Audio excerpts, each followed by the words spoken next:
आइए इस कहानी को कृष्ण के माध्यम से सुनते हैं। एक समय की बात है। एक गांव में एक अंधा राजा रहता था। वह राजा बहुत ही समझदार और ईमानदार था, लेकिन उसकी अंधापन की वजह से वह राज्य के दिन रात काम करने में मुश्किलों का सामना करता था। गांव के लोग उसके साथ बेहद समर्थ और सहानुभूति भरे थे।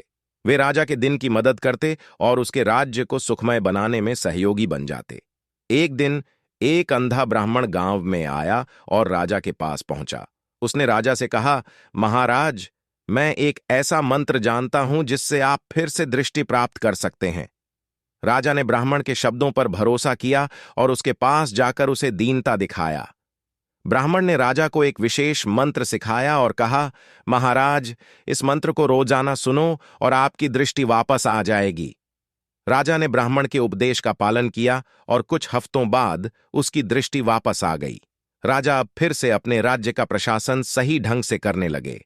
इसके परिणाम स्वरूप उसका राज्य और भी सुखमय और सफल हो गया और वह अपने प्रजा के साथ समृद्धि और खुशियों का आनंद लेने लगे। राजा के सफल प्रशासन के बाद गांव के लोग उसे और भी अधिक समर्थन देने लगे।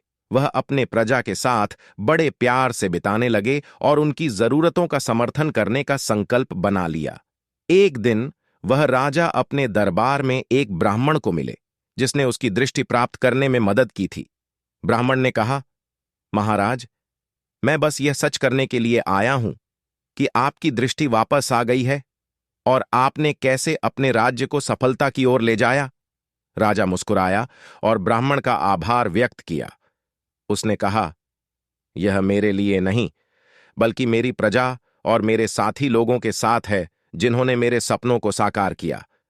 राजा के साथी लोग ने उसके सपनों को साकार किया और गांव को एक आदर्श बना दिया। उन्होंने साथ मिलकर